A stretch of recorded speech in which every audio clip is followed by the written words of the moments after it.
Posgrados Universidad Mayor, especialízate, sé único. Presenta Mesa de Diálogo. Desde la Confitería Torres nos vamos a instalar nuevamente con nuestra mesa de diálogo para conversar hoy acerca de una sociedad de derechos. ¿Está realmente el ciudadano consciente de sus derechos? Esa es parte del debate con nuestro invitado en Mesa de Diálogo.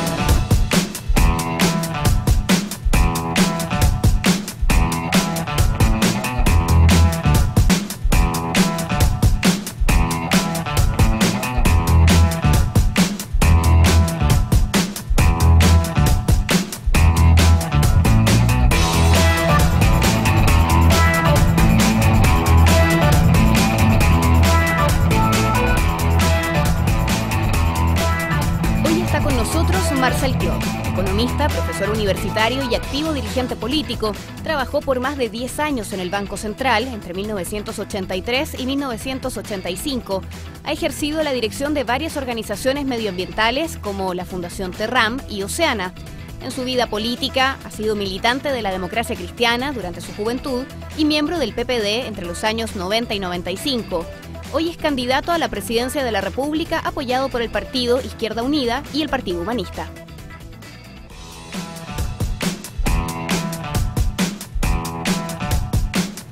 ¿Cómo están ustedes? Bienvenidos a esta nueva mesa de diálogo, como siempre, en el Torres. Gracias por acompañarnos, por seguirnos a través de las redes sociales, nuestra cuenta en Twitter, @biobio, y también por vernos a través de biobiochile.tv. Ya saben, nos acompaña Marcel Clod. Gracias por estar junto a nosotros, Marcel, por tomarte el té aquí en el Torres. Gracias a ustedes por invitarme. En nuestro archivo encontramos esto, es de 1997, del diario La Época, y dices: necesitamos una pausa, un retiro. No se puede crecer al 7% sin sufrir pérdidas importantes, es lo que plantea el economista Marcel Clod. Actuamos como un padre de familia inescrupuloso que se dedica a invitar a su familia a restaurantes, a las mejores vacaciones, pero vendiendo los muebles de la casa, las ventanas y los ladrillos. ¿Han cambiado las cosas o estamos exactamente en el mismo lugar? Porque esto es del 97. Un poco más abajo incluso. ¿En serio?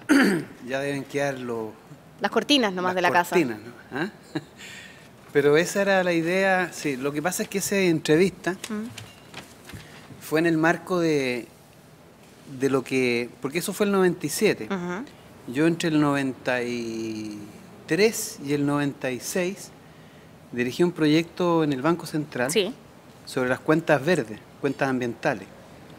Y lo que nosotros en esa época llegamos a concluir era que todo el crecimiento económico de Chile estaba sustentado de manera importante en la degradación, depredación y destrucción del bosque nativo chileno, de las pesquerías y de las reservas mineras, que no había racionalidad ni inteligencia en el uso de esos recursos. Y no ha cambiado nada.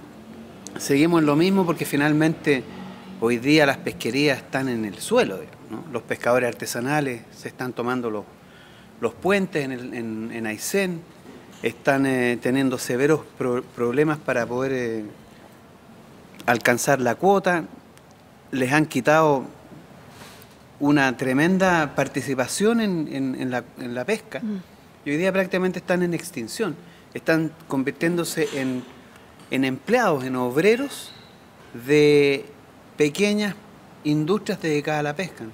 O sea, en la pesquería la cosa ha continuado en el camino que se señaló en esa época. El bosque nativo igual, hoy día sigue siendo depredado. Las plantaciones forestales de pino y eucalipto siguen viento en popa, haciendo un gran negocio dentro de la industria forestal. Incluso tiene impacto sobre los pueblos originarios. El pueblo mapuche, una de las grandes víctimas de la ocupación de tierras por parte de la industria forestal.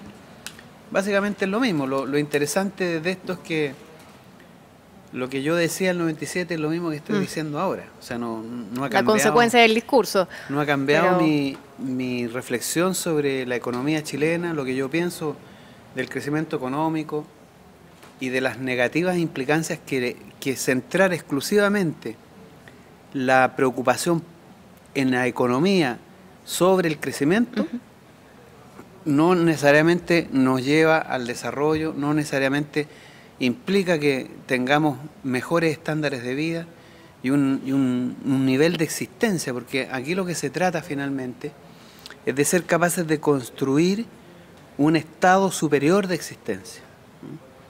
Y eso significa no solamente tener acceso a internet, tener teléfonos celulares, computadores, plasma, automóviles. También significa tener derechos. También significa que las personas se sientan viviendo en una comunidad que los respeta, los valida, los considera un legítimo otro. Y eso precisamente es lo que no tenemos hoy, ¿no? O sea, fundamentalmente el progreso económico, el progreso, incluso el progreso de la sociedad, se mide contablemente a través de la cantidad de bienes de consumo y producidos que ocurren en una sociedad. Somos más importantes como consumidores que como ciudadanos, parece. No existimos como ciudadanos. O sea, como ciudadanos no tenemos ninguna importancia. Nosotros somos solo un costo. Tú eres un costo para la AFP. Entonces te están planteando para resolver el problema de que tú seas un costo, que te van a subir la cotización y te van a alargar la edad de jubilación. De tal manera que tú, para la AFP, tenga que pagarte menos de lo que tú has acumulado en tu fondo de pensiones. Eres un costo para la salud. Como eres un costo para la salud, entonces te suben los planes de la ISAPRE, o simplemente en caso de FONASA no hacen las inversiones necesarias, hay menos prestaciones porque eres un costo. Para la educación eres un costo. Entonces, como eres un costo que hay que financiar, entonces, ¿qué es lo que hacen las universidades? Bajan los costos, menos profesores por alumno, menos inversión en infraestructura. Hay estados, hay universidades que tienen la situación, ¿no?, de infraestructura deplorable. Los profesores taxi que van de una oficina, de una universidad a otra, y eso baja la calidad de la educación que te entregan. Esto del profesor que se queda con los alumnos después de clase, atiende sus preguntas, los recibe en una oficina, hace investigación. Eso es prácticamente inexistente hoy día en Chile. Las plantas de profesores son cada vez más reducidas, porque el alumno, una persona como alumno, es un costo. Entonces, el cuestionamiento que se hacía en esa época es el mismo que hacemos hoy. La centralidad de esta sociedad chilena, el objetivo, la razón de ser, el fin último, es producir bienes y servicios, incluso los espacios públicos. Uno dice, ¿dónde están los espacios públicos? El otro día hicimos una cicletada en Ñuñoa y discutimos, al final conversamos sobre lo que significa la recuperación de los espacios públicos. No hay plazas, las calles no son espacios precisamente para la conversación, para el encuentro. Muy amigables. No son amigables, el ruido, la contaminación, la aglomeración, los paseos tampoco son espacios muy propicios para el encuentro de la comunidad, porque somos y vivimos en comunidad. Entonces, los espacios para la comunidad cada vez son más precarios. ¿Y dónde se produce el mayor encuentro? ¿Dónde ocurre la posibilidad de ocupar? No me digas lo que dijo Horst Polman, por favor. En un mall. ¿O no? En un mall. ¿Y qué ocurre en un mall? La vida familiar ocurre en el mall. Exactamente. ¿Y cuál es la característica del mall? Se compra y se vende. Se genera lucro, utilidad y rentabilidad.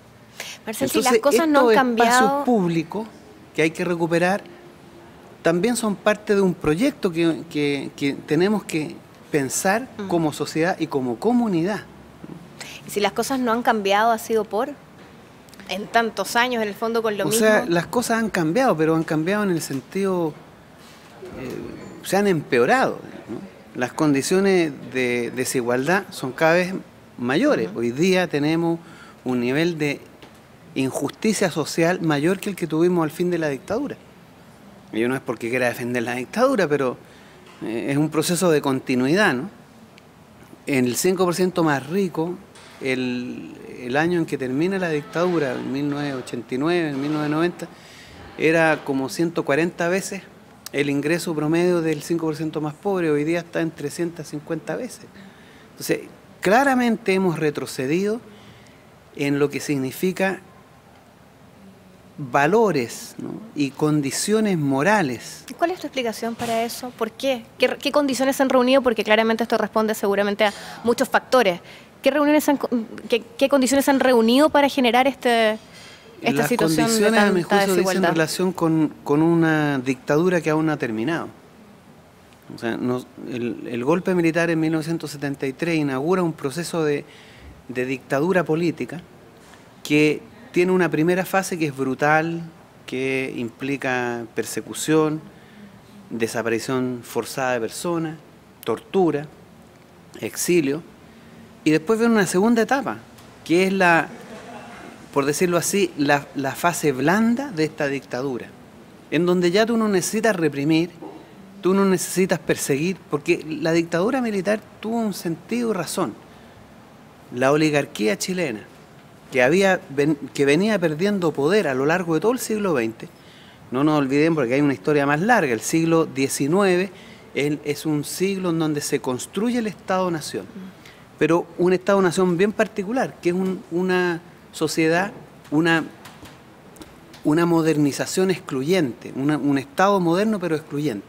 No estaban ni los mapuches, no estaban incluidos ni los trabajadores, ni los campesinos. Era un Estado moderno oligárquico, ¿no? Y ese Estado moderno oligárquico, a principios del siglo XX, de alguna manera empieza a debilitarse, precisamente por el crecimiento político, por la toma de conciencia que los sectores históricamente postergados van adquiriendo. Y todo el siglo XX fue, por decirlo así, un proceso en donde los sectores subalternos, los sectores marginados, campesinos, obreros, clase media, trabajadores fiscales, van adquiriendo cada vez más poder, nacen partidos políticos que los representan, y el año 70 en Chile se es capaz de elegir a un gobierno claramente en las antípodas de lo que era el poder y el dominio de estas oligarquías que habían logrado mantener un cierto equilibrio hasta el año 70. Y el 73 vuelven por su fuero y recuperan el poder. El golpe militar no se explica porque hayan habido colas, porque haya existido un desorden en la economía o por malas políticas que La caricatura de la haya. Unión Popular. ¿Qué es la caricatura? El golpe de Estado se explica por una situación política mayor. Estos sectores oligárquicos dominantes retoman el poder con la violencia que lo hicieron, instalan un nuevo orden, un orden en donde toman el control y el dominio de la sociedad chilena y lo conducen, hasta el día de hoy lo conducen, con un proceso flexible, ¿no es cierto?, primero de violencia política y después de acuerdos políticos, de negociaciones políticas, en donde concurren a ellos la concertación. Y por eso nosotros decimos la concertación es un conglomerado de derecha, porque de alguna manera, muy categórica, ellos aceptan toda la herencia de la dictadura. Si tú te pones a pensar, por ejemplo, ¿qué cambios han hecho la concertación durante 20 años? ¿Qué cambios importantes hicieron que modifiquen la sociedad que se construye con la dictadura? Ninguno. La misma Constitución. Y peor aún, Ricardo Lagos le hace unos cambios menores y le pone su nombre y su firma encima de la del dictador y le da una legitimidad política a la Constitución de Jaime Guzmán inesperada. Bueno, recientemente Pablo Longueira en una entrevista hablaba justamente de la continuidad de estos gobiernos de centro-derecha, decía que había sido la concertación. De centro-derecha. Pero además, en materia de previsión, el mismo sistema de AFP, incluso peor, lo fortalecieron, porque durante el gobierno de Bachelet, ¿qué es lo que hicieron? Le entregaron todos los independientes que antes boleteaban y que no estaban obligados a hacer cotizaciones en la AFP, ahora lo tienen que hacer. Le resolvió el problema de aquellos que no iban a tener una pensión por el sistema AFP y crearon el pilar solidario, la pensión básica solidaria, porque el sistema AFP no lo iba a entregar. Les permitió hacer mayores inversiones especulativas en el extranjero, fortaleció el sistema. En materia de salud no cambiaron tampoco esto del seguro privado y la existencia de esta salud pública es muy precaria, ¿no? Mejoraron un poco las condiciones, aumentaron más el gasto, pero finalmente no la sociedad que se construye en tiempo de la dictadura, es la misma que hoy día tenemos. Marcel, vamos a hacer una pausa. Estamos en Mesa de Diálogo desde la Confitería Torres, conversamos con Marcel Clod, hacemos un alto muy breve, pero ya regresamos con más, no se vayan.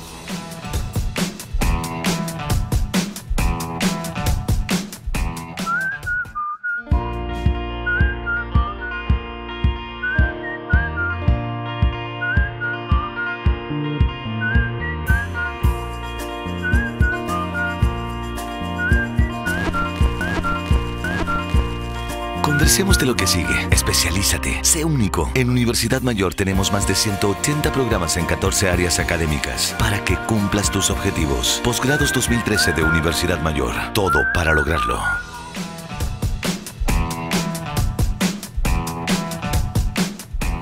Segundo bloque de Mesa de Diálogo. Gracias por mantenerse junto a nosotros.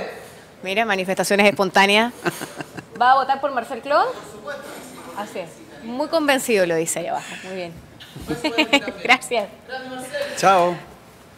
Marcela, a propósito de manifestaciones espontáneas, ya que ocurre, vi los videos de lo que pasó en Valparaíso, en la Plaza Sotomayor. Está lindo eso, ¿eh? Y hago la unión con lo que mencionabas en el bloque anterior, del momento en el que esta gran cantidad tal vez o grupos que podríamos llamar marginados, ¿no? En términos de las situaciones de poder. O excluidos. O excluidos, claro. Excluidos. Logran levantar a un presidente. Y luego viene todo lo que ha pasado durante este tiempo, ¿no? De esta continuidad que tú decías tal vez de esta especie de dictadura. Yo me pregunto si hoy día, a propósito y uniéndolo con lo que veíamos en la Plaza Sotomayor y todas esas imágenes de jóvenes que bueno, por cierto, te llevaron a subirte arriba de una mesa, a hacer un discurso a la antigua con megáfono en mano, que me imagino de haber sido muy emocionante, después podemos comentar al respecto. Uno se pregunta si será en este minuto posible volver a propósito de esa situación, volver a lo que ocurrió años atrás, volver, por ejemplo, a otro momento como puede haber sido cuando se logra la victoria del no, considerando que tampoco existía tal vez el acceso muy fácil a medios de comunicación, que sabemos que ha sido algo complejo en tu caso. El que uno dice, no existe el mismo espacio en medios de comunicación, no existe el mismo espacio, no existe la misma cabida para mostrar lo que se quiere hacer. ¿Será posible cuando, por ejemplo, gana el no? Tampoco había acceso a todo eso, sin embargo, hubo un grupo de gente que logró mover las cosas de tal manera que hubo un resultado en política importante. Bueno, yo creo que sí, ¿no? Porque con todo en contra me refiero en términos de medios. Finalmente lo que uno tiene que pensar es que todos somos seres humanos y no podemos vivir siempre sumidos en la tristeza. Siempre cuando hago esta reflexión me acuerdo de esa canción de Joaquín Sabina que dice: una epidemia de tristeza se apoderó de la ciudad. Y Chile, de alguna manera, en los últimos 40 años, con la excepción de lo que fue toda la épica del no, por transformar la dictadura, y es una épica que se entiende porque yo fui militante de movimientos contrarios a la dictadura. Estuve en la agrupación de economistas socialistas, fui militante de grupos de teología de la liberación, teníamos células repartidas por las poblaciones marginales en Chile, en Santiago, que discutíamos sobre la iglesia de los pobres, la necesidad de que la doctrina cristiana estuviese alineada con la suerte de los olvidados, ¿no? Y también fui militante del movimiento Sebastián Acevedo contra la tortura. Y nosotros participábamos en las manifestaciones contrarias al gobierno, en las protestas. Yo hacía clase, me acuerdo, en la Universidad Católica de Valparaíso, y prácticamente hubo periodos donde todas las veces que yo iba la universidad estaba tomada, había violencia policial. Se fue construyendo a lo largo del periodo de la dictadura una épica de transformación, ¿no? De búsqueda. Se fue alimentando esa necesidad. Por supuesto, claro. y había una conciencia política enorme, ¿no? Los niveles de movilización. Yo me acuerdo cuando murió Frei Montalva, cuando lo mataron, digamos, yo recuerdo que hubo una manifestación gigantesca. El entierro de Frei Montalva fue grande, digamos. Lo mismo que cuando mataron a Yarlán, cuando mataron a los 3 comunistas, los degollados, el caso de los degollados. Las movilizaciones eran muy contundentes, macizas.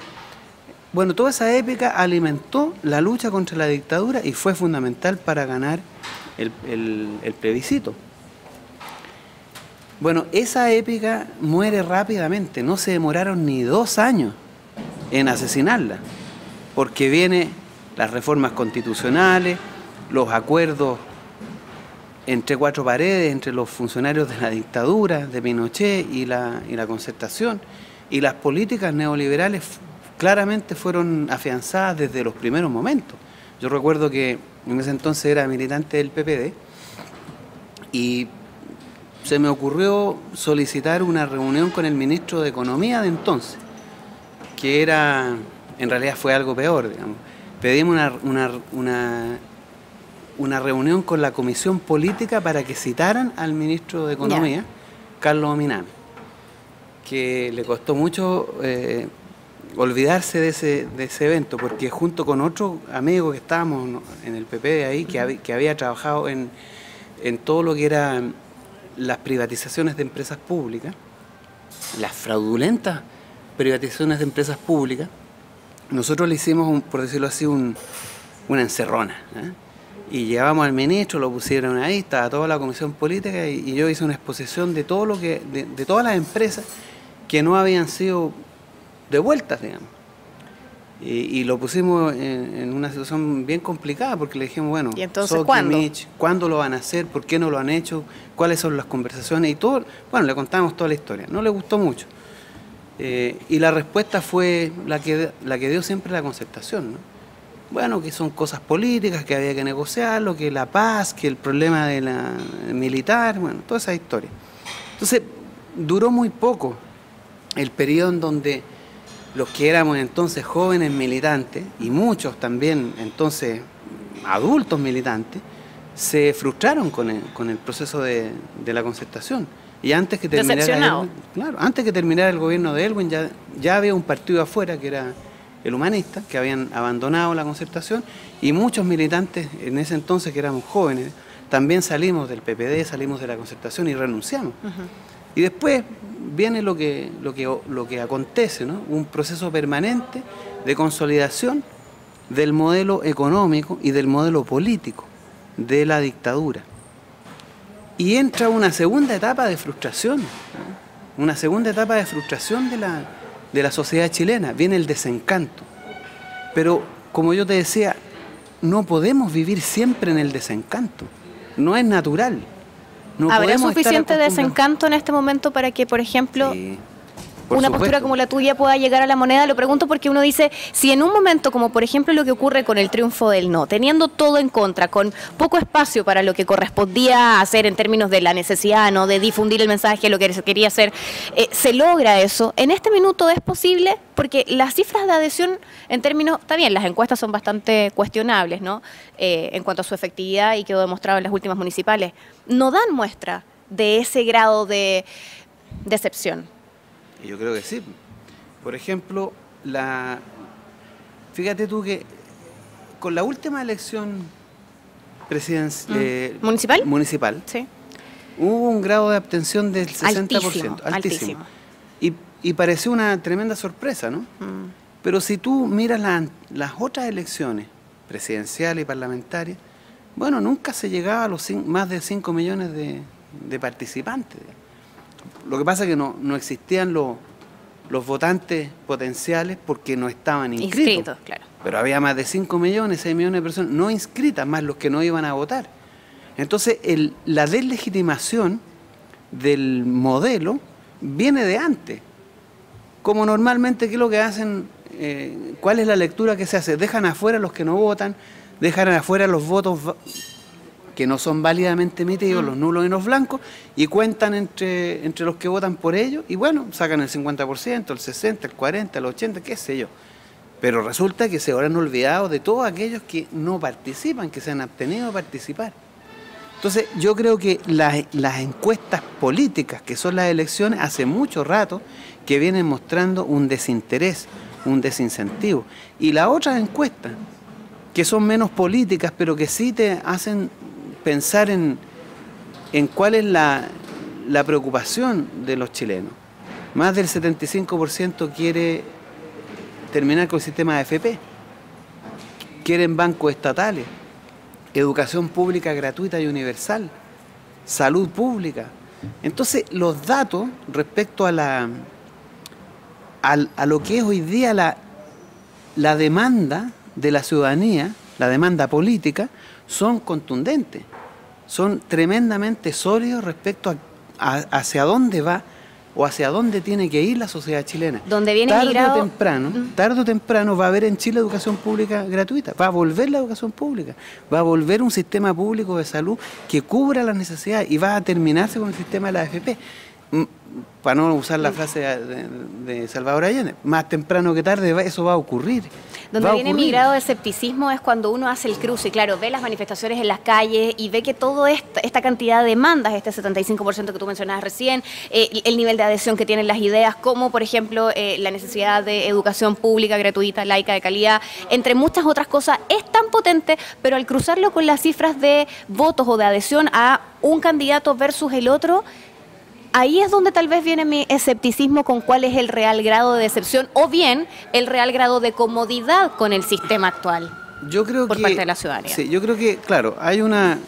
Lo que pasa es que hay procesos, ¿no? Y esos procesos se retardan con el sistema de medios de comunicación que tenemos hoy día en Chile. Como no hay debate, no hay discusión, y como está todavía este instrumento político que es la farándula, porque hay que entenderlo así, es un instrumento político de dominación, ¿no? Con la farándula se mantiene la gente en niveles de ignorancia y de estupidez que son preocupantes. ¿Anestesia? Digamos. Yo diría estupidez más que directamente. Anestesia. Pero claro, porque, o sea, no es solo anestesia, sino que es, en el fondo, preocuparse de la última pelea que tuvo tal o cual actor o tal o cual miembro de la farándula, no sé qué tipo de... Pero yo me imagino, son pelambres, o sea, el pelambre, eso que antes ocurría en los bajos fondos de la sociedad, ahora está en primer nivel.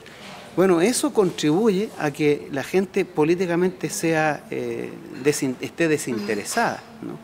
Bueno, eso se puede retrasar con el tema de los medios de comunicación, pero también hay otros procesos que van creciendo, hay movimientos sociales que son más vanguardistas, ¿no es cierto? El movimiento estudiantil siempre es vanguardista, ¿no? Porque el movimiento estudiantil está más cerca del conocimiento, la reflexión, la crítica, tiene mayor nivel de aprendizaje sobre su entorno, claro. Y las universidades, mal que mal, siempre serán y han sido un foco de pensamiento, de evaluación, de miradas distintas de la sociedad. Y hay otros movimientos también que se van sumando. Entonces, todo eso va generando, y generó de hecho, porque el año 2011 fue un año crítico, sí. ¿No? Fue un año en donde se produce un gran progreso en la toma de conciencia política de la sociedad chilena. Allí, con ese movimiento, la gente aprendió el problema de la AFP. A mí me sorprende este dato. Mira, nosotros hace 30 años, desde que empezó el sistema de la AFP, lo criticamos, entendimos qué lo que era, sabíamos en qué iba a terminar. Y recién hoy día tiene... hace el 2008, todavía me acuerdo, yo hice un trabajo para el Senado sobre el sistema de AFP, cuando estaban haciendo la reforma, y lo expliqué en muchos centros sindicales. Y no se entendía, o sea, había poca empatía con lo que se estaba explicando. Hoy día hay una queja gigantesca y todo el mundo quiere terminar con la AFP.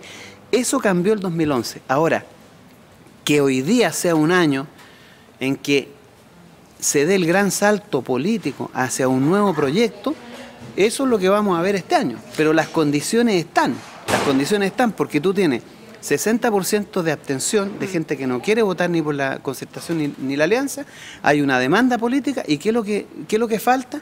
un proyecto político que sea suficientemente, que tenga la suficiente credibilidad para que esos 7 millones de votantes que no van a optar por la concertación y la alianza, lo hagan. Y ese es nuestro desafío, Marcel, y ese es el desafío de la sociedad chilena. Tenemos que hacer una pausa, pero te invito para que en el próximo bloque entremos justamente en cuál es tu plan al respecto. ¿Te parece? Estamos en Mesa de Diálogo, no se vayan.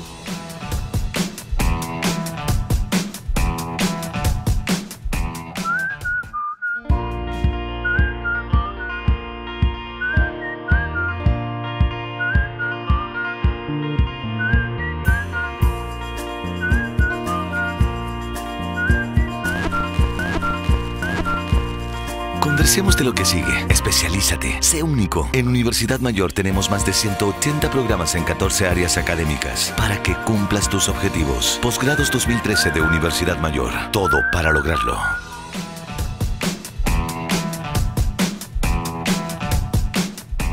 Gracias por quedarse junto a nosotros. Estamos haciendo Mesa de Diálogo desde este clásico en el centro de Santiago, la Confitería Torres. Y por supuesto, llegando a ustedes a través de biobiochile.tv. ¿Quién es Marcel Clod, el cerebro verde tras el nuevo grito de los autoflagelantes? Con 45 años, este economista, que se define de espíritu concertacionista, dio forma junto a otros académicos al polémico documento La Concertación de Chile por un desarrollo con justicia. Ahí está la foto de Marcel Clod, parte de esta entrevista del diario La Segunda. Pero ¿sabes qué, Marcel? No vamos a ir más atrás, vamos hacia adelante, solamente la quería mostrar. Es tiempo de recuperar la soberanía sobre el agua. A propósito de quién es el cerebro verde, ¿qué pasa con los derechos de agua en este momento? Y con todos los temas medioambientales que ya algo comentábamos al principio, sí, pero que son... Mira, hace un par de semanas atrás, aquí en esta misma mesa, conversábamos con Sara Larraín. Nos decía, tenemos la legislación más permisiva del mundo en materias de agua. Bueno, esa es otra de las cosas que uno se pregunta, ¿por qué en 20 años de gobiernos concertacionistas no se modificaron, no cambiaron? El código de aguas que hoy día tenemos data de la dictadura. Es una legislación absolutamente única en el mundo, que hace del agua un recurso, un bien de mercado, de negocio, digamos, ¿no? Y además entrega los derechos de uso de manera eternamente, digamos, ¿no? Tú no necesitas devolver, no te ponen condiciones. Tú consigues un derecho de agua y es tuyo, y lo puedes vender, comprar, transar. En Chile hay una diferencia importante entre el agua, la propiedad del agua y la propiedad de la tierra. Tú puedes tener tierra, pero no tener derecho a agua. Y puedes tener agua sin necesidad de usarla para regar. Entonces, el que tiene tierra necesita agua, tiene que comprarla. Sí, claro. Y el que tiene agua, no le importa si tiene tierra o no, lo que tiene es un capital que lo vende y lo transa. Y de hecho, los precios del agua son desproporcionados. ¿Lo cambiarías? ¿Cambiarías esa situación? Por supuesto, ese código de agua hay que derogarlo. Y se crea un nuevo cuerpo legal para uso del agua. Fíjate que el agua, a pesar de que está nacionalizada, es del Estado, el 85% de los derechos de agua para aquella que tú tienes que devolver, que es la que se utiliza para generar energía eléctrica, que no la consume, no la disipas, digamos, está 85% manos de Endesa, España, que además es italiana. Y en el caso de los derechos de agua para uso de consumo, digamos, está en manos de mineras y de empresas agroindustriales, más del 90%. Entonces, las comunidades campesinas, agrícolas, nosotros a las puertas de Santiago, ahí en Cabildo, en Petorca, en esa zona semiagrícola, digamos, hay un problema gigantesco, gravísimo. La gente tiene que hacer sus necesidades en bolsas plásticas. Pero tú pasas por ahí y está lleno de paltos, plantaciones de paltos hasta en los cerros, que además usan todos los mecanismos que la ley les permite para que sus plantaciones sean gratuitas, porque recurren a los subsidios por tecnología de riego, recurren a los subsidios por plantaciones de especies, por innovación en las plantaciones de nuevas especies. O sea, todo el Estado se los da gratis y ellos riegan sus paltas, sus plantaciones de palta, y las comunidades, las personas no tienen derecho al uso del agua. Eso ocurre, ¿por qué? Porque este sistema de administración del recurso está en manos... Lo permite, porque este código de agua, ¿qué es lo que hace? Establece el agua como un bien económico, es decir, que se puede transar. Y al dividir la propiedad el uso del agua distinto del uso del riego, entonces creas el mercado. Y eso lleva una vez más al lucro. El agua no puede estar utilizada con sentido de lucro, digamos. El agua es un recurso escaso, que se agota.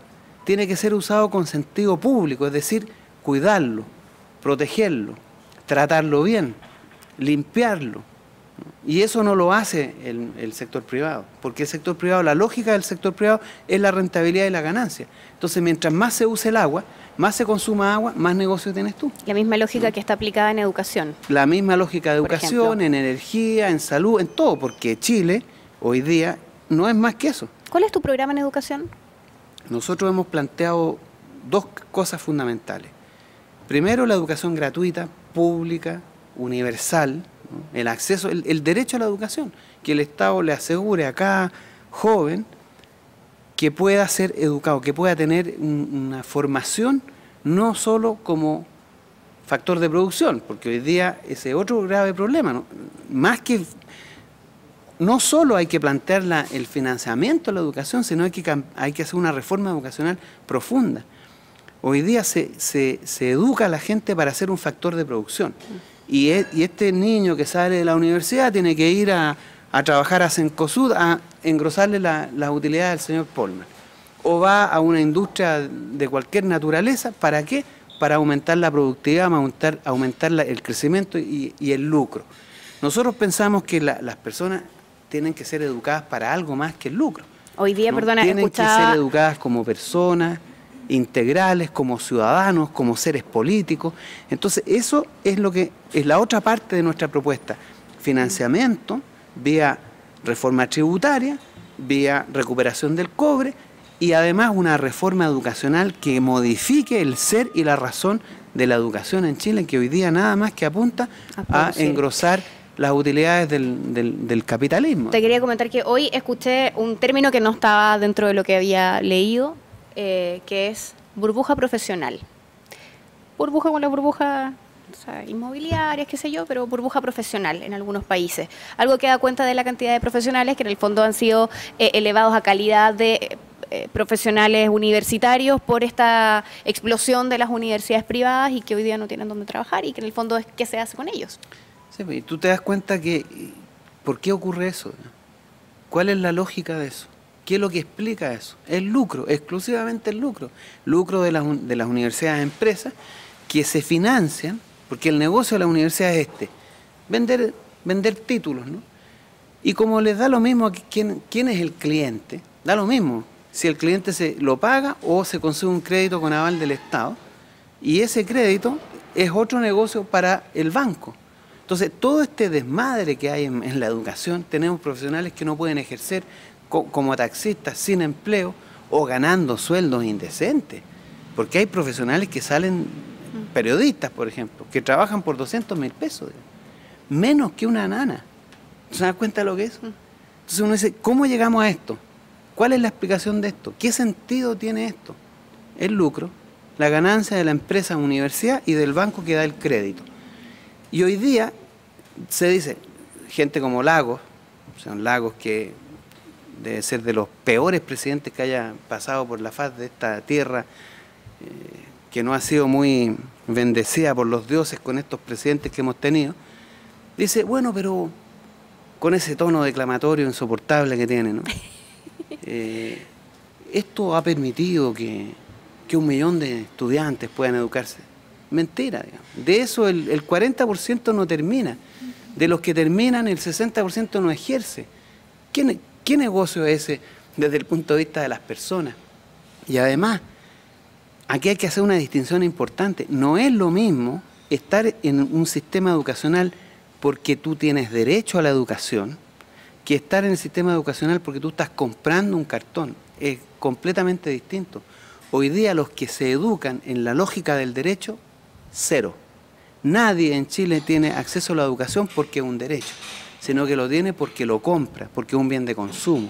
Y en consecuencia hemos ido hacia atrás, ¿no? No tenemos más estudiantes en la universidad hoy día que lo que teníamos en los 60 o en ¿Pero los 70. tenemos más conciencia de derecho?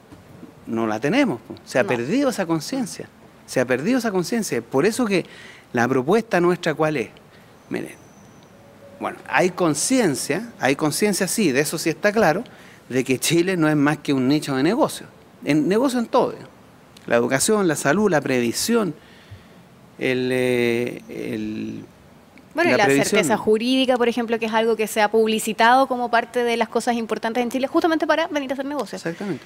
El agua es un negocio, el cobre es un negocio, todo es un negocio. Lo que nosotros estamos planteando, y que entendamos, ese quizás es el más difícil de nuestro desafío, que los chilenos entiendan que son sujetos de derecho, porque no tenemos claro. Yo recuerdo el año 2011 cuando recorrimos las universidades dando conferencias, y que también hicimos en Valparaíso lo mismo que se hizo en la Plaza Sotomayor, en la Universidad de Playa Ancha, hubo exactamente el mismo fenómeno. Yo fui a dar una conferencia, estaba tan lleno que hubo que sacar la conferencia a la calle. Eso fue el 2011. Y ahora se sorprenden los medios. Ningún medio cubrió esa noticia. Ahora la cubrieron más o menos, pero por lo menos ha tenido cierta repercusión. Bueno, en ese entonces yo recuerdo que los estudiantes, habían estudiantes que me decían, profe, yo no soy capaz de imaginarme lo que es un sistema de educación gratuito. No eran capaces de imaginárselo. Y yo todavía recuerdo en mis tiempos de estudiante que no éramos capaces de imaginarnos. Era una cosa aberrante pensar siquiera que había que pagar por la educación. Nosotros entendíamos que era un derecho como persona, como estudiante, y era un derecho como país, ¿no? Porque los países tienen derecho a tener capas profesionales educadas. Mientras más educadas tienen a la población, mejores son los vínculos afectivos, los vínculos sociales. La paz está más asegurada, tienes menos delincuencia, menos brutalidad, mejor trato, mayor dignidad en los vínculos. Eso es el resultado de un sistema educacional que asegura el derecho, porque es de las personas y de los pueblos, porque los pueblos tienen derecho a tener mejores profesionales, mejores médicos, mejores ingenieros. Entonces, nosotros no podíamos salir de esa lógica, y hasta el 2011 los mismos estudiantes, incluso dirigentes estudiantiles comunistas, ¿qué es lo que pedían? Arancel diferenciado. Eso era, a mí me sorprendía. Si yo llevo 500 años 500 conferencias que he dado en los últimos 20 años, y yo he acompañado el movimiento estudiantil, y yo me daba cuenta que eso era lo que planteaban: arancel diferenciado, pase escolar completo, becas. Pero esto de plantearse la idea de la educación pública gratuita y universal era impensada hasta el 2011. Hasta el 2011. Hoy día ya se reinstala de nuevo.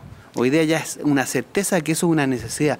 Hoy día hay más conciencia de que tenemos que ir hacia una sociedad de derechos, pero no hay una conciencia totalmente universalizada. Por eso que para nosotros el gran desafío político no es la señora Bachelet, no es el señor Alamán, ni el señor Alamán, ni el señor Longueira. Para nosotros el gran desafío es que la gente entienda que son sujetos de derecho y que tienen la obligación y tienen el desafío de convertirse en actores políticos para construir esa sociedad de derechos. Y ese es fundamentalmente nuestro proyecto. Chilenos y chilenas, nosotros estamos metidos en un hoyo que se llama nicho de negocios. Todo es un negocio. Toda necesidad que usted tiene es sujeto de negocio, de rentabilidad, de lucro. Eso está mal. Hay cosas que no pueden estar sujetas al lucro. Los derechos fundamentales, la salud, la educación, la vivienda, el transporte público no puede ser sujeto de negocio. Y la previsión.